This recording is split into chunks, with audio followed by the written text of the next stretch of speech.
Bonjour à tous et bonjour Frédéric. Bonjour, Alors merci beaucoup de répondre à mes questions c'est toujours un plaisir. pendant ce Web de Connect 2013. Et donc d'où les t-shirts. C'est vrai que depuis tout à l'heure je fais des interviews, on doit avoir ma tête sur ce t-shirt là. Donc c'est dans le cadre du Web de Connect, ce sont donc des illustrateurs qui font ça. Ce n'est pas moi qui l'ai fait devant la glace. Ça, c'est une belle caricature, c'est sympa. Ouais, bon, un peu triste mais bien faite. Et donc, on t'a déjà vu sur Pourquoi Entreprendre lors donc, d'une table ronde qu'on avait organisée sur Hangout. Et aujourd'hui, donc, on se voit On se voit en vrai de vrai. En vrai de vrai. Et donc, on va parler de toi, de ton parcours. Donc, comment tu te présenterais là face aux auditeurs rapidement? Alors, comment je me présente? C'est simple, moi l'entrepreneuriat, je le connais très bien parce qu'en fait, mes parents étaient commerçants et donc j'ai baigné dedans dès que j'étais petit, puisqu'en fait, dès que j'avais 12 ans, j'ai commencé à bosser dans le petit commerce que tenait ma mère et donc je commençais à mettre des produits en rayon, faire de l'étiquetage, aller acheter les produits, etc. Et pendant les vacances scolaires, tu vois, moi je bossais, donc j'allais chercher des marchandises, je mettais en rayon et tout ça, et puis le soir, jusqu'à 8 heures, tu bossais, etc. Donc pour moi, à l'époque, c'était plutôt les vacances qui étaient pendant l'école et non pas les vacances qui étaient les vacances. D'accord. Donc, l'entrepreneuriat, j'ai naquis dedans, donc je suis né dedans. Moi, après, également, j'ai monté une entreprise avec un pote, on a monté un magazine. Mais encore une fois, c'est l'idée qu'il ne faut pas avoir raison trop tôt. C'était un magazine sur tout ce qui était téléphone portable, smartphone et console portable. Or, on était genre 1 an, 2 ans en avance.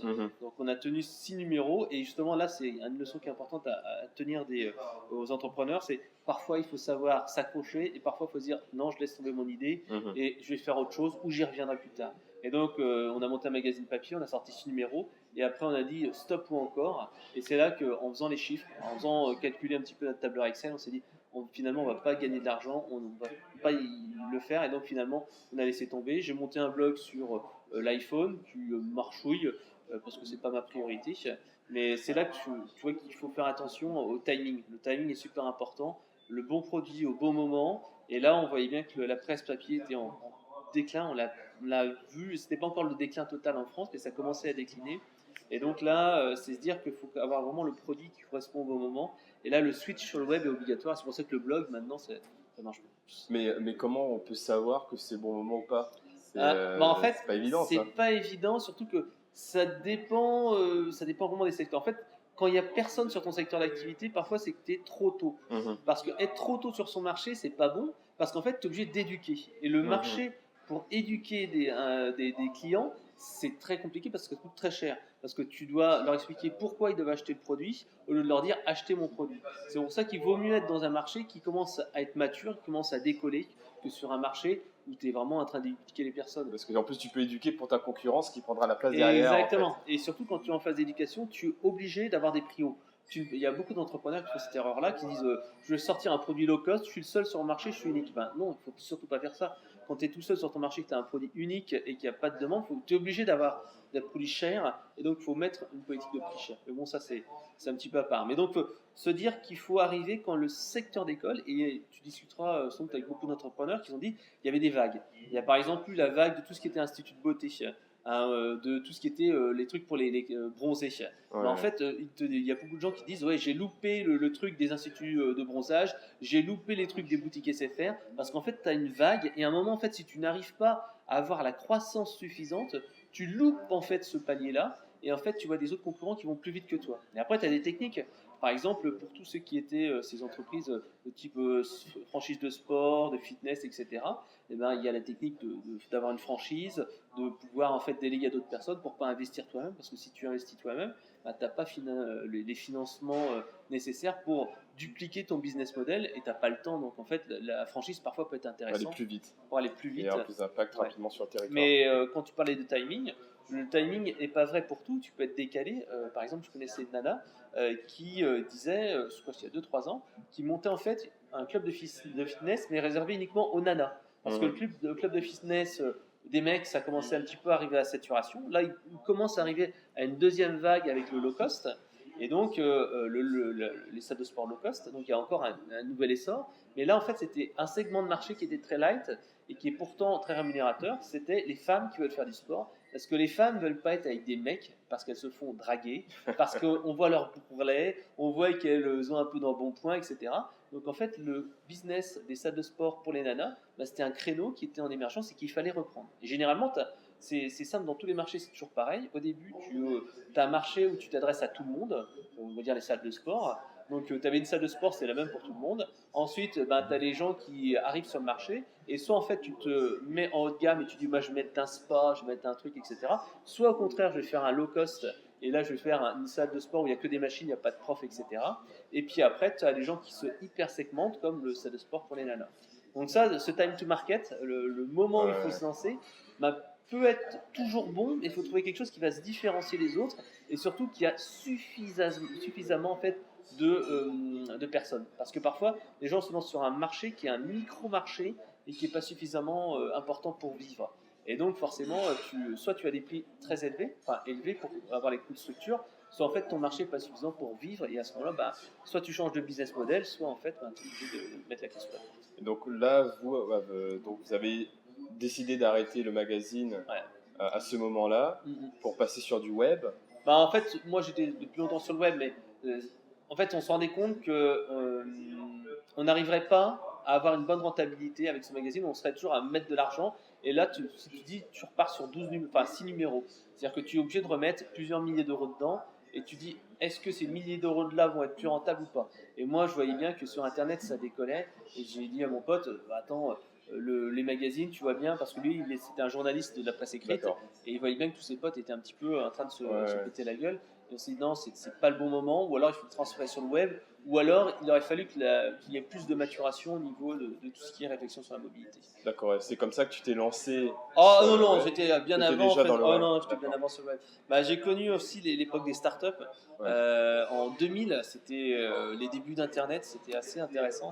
C'est là que l'aventure entrepreneuriale, c'est quelque chose qui est vraiment unique parce qu'en fait, on a vécu cette création d'entreprise où on était 3, 4, ensuite on était 10, on était 40, je crois qu'on a été jusqu'à une cinquantaine, et après on est redescendu, mais c'était une telle énergie créer quelque chose. À l'époque, le web n'existait pas. Notre concurrent à l'époque, c'était Rue du Commerce.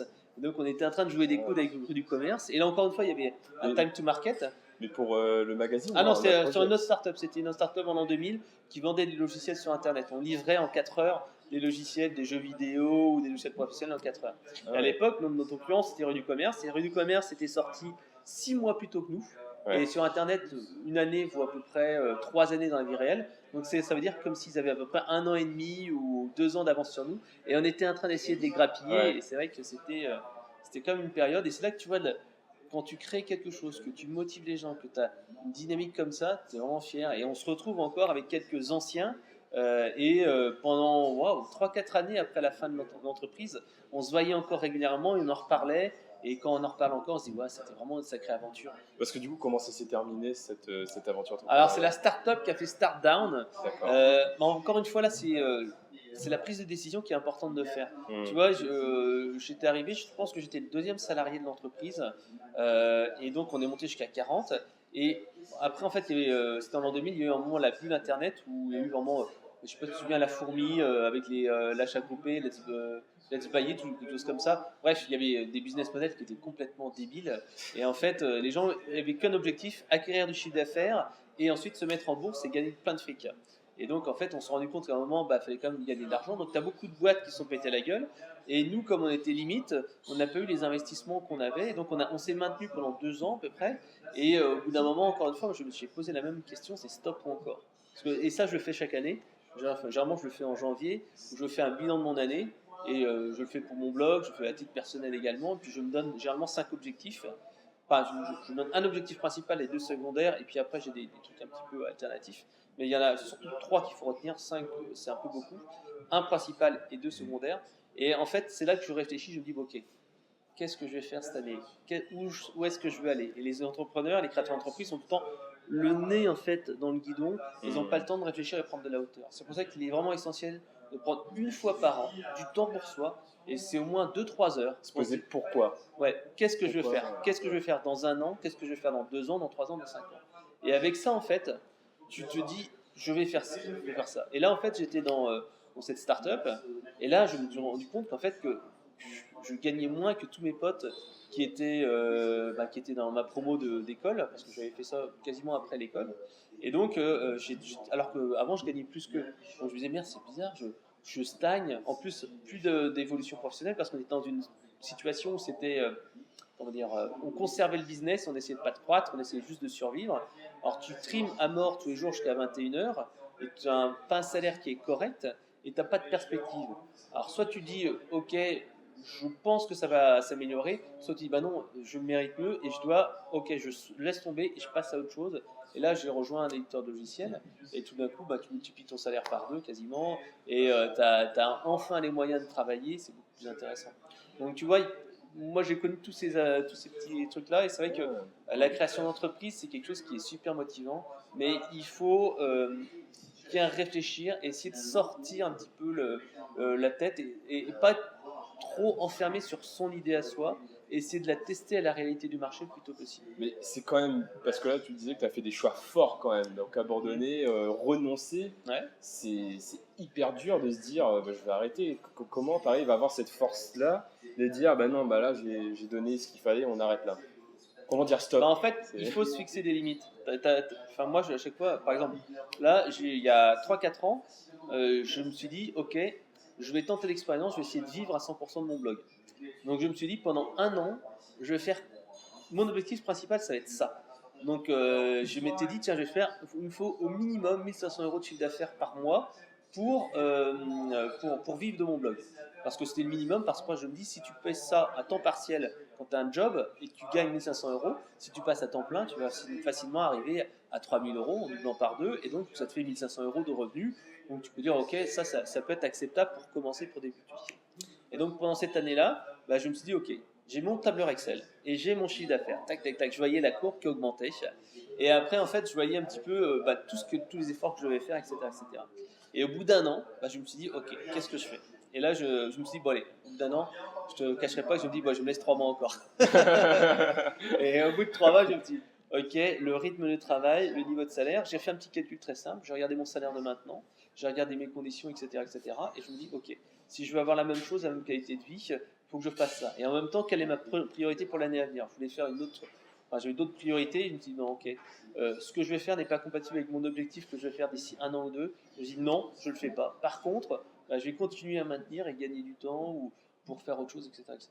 Donc c'est un choix, il faut avoir des indicateurs, des objectifs clairs, et surtout se dire une deadline, c'est à telle date. Après, on peut se laisser plus de temps, mais c'est comme ça qu'on arrive à se dire où on va aller et quand on va s'arrêter ou quand on va continuer. Donc se donner des échéances et se dire bon voilà, on se pose, on met tout en pause, on prend du temps pour soi, on se questionne en disant donc voilà, qu'est-ce qu'on a fait, qu'est-ce qu'il faut faire pour continuer, et est-ce que c'est possible, est-ce que ça me va par rapport une fois par an, il faut avoir cette période-là de réflexion. Les entrepreneurs, malheureusement, ça ne donne pas assez. Moi, je serais entrepreneur à 100%, je me dirais ok, je me ferai ça tous les 3 mois ou tous les 6 mois. Ouais. Parce que c'est important de mesurer. Et souvent, le comptable est là pour te faire une situation de ton entreprise et dire qu'est-ce que je veux faire. Tout à l'heure, j'ai discuté avec une personne du Web Connect qui me disait tiens, comment ça va? Je lui ai dit ça va, et toi? Comment va ta boîte? Il m'a dit non, je l'ai mis en pause là cette année parce qu'en fait, j'ai besoin de fonder une famille, etc., etc. J'ai besoin un peu plus de temps pour moi, pour la stabilité. Donc, il a mis en pause sa boîte, il s'est dit ok, pendant 1 an ou 2, là, je vais avoir un enfant, etc.